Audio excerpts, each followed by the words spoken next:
మొన్న బ్రిటన్కి సంబంధించినటువంటి ఒక వాణిజ్య నౌక మీద హౌతీ తీవ్రవాదులు దాడి చేసి దాన్ని శాంతం ధ్వంసం చేశారు. అందులో ఉన్న ఎరువులు, పెట్రోలియం నిల్వలు అదంతా లీక్ అయిపోయి మొత్తం సముద్రం గందరగోళం అయిపోయింది అన్నటువంటిది ఇంతకుముందు చెప్పుకున్నాం.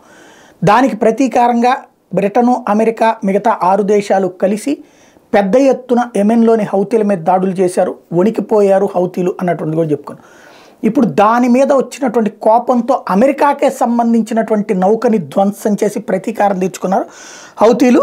తాజాగా ఆ విషయాన్ని అమెరికా కూడా ధృవీకరించింది. హౌతీలకు సంబంధించినటువంటి మిస్సైల్ అమెరికన్ ఆయిల్ ట్యాంకర్ని యెమెన్ దగ్గర ధ్వంసం చేసింది అన్నటువంటి విషయాన్ని అంగీకరించింది. ఇది ఫిబ్రవరి 24 రాత్రి 11:45 సనా టైం ప్రకారం జరిగిందని, ఇరానియన్ కి సంబంధించినటువంటి మిస్సైల్ ద్వారా హౌతీలు యాంటీషిప్ బాలిస్టిక్ మిస్సైల్ ద్వారా ఈ విధ్వంసం సృష్టించారు.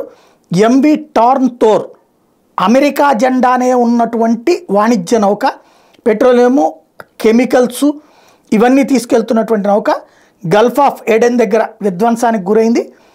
ఇది ఆ ప్రాంతంలో భారీ ఎత్తున ఇప్పుడు అది కూడా లీక్ అవుతుంది, ఆ షిప్ నాశనం అవ్వడం వలన అన్నటువంటి విషయాన్ని తాజాగా అమెరికా కూడా ధృవీకరించింది. ఇది అమెరికాకి ఊహించినటువంటి షాక్ అని చెప్పాలి.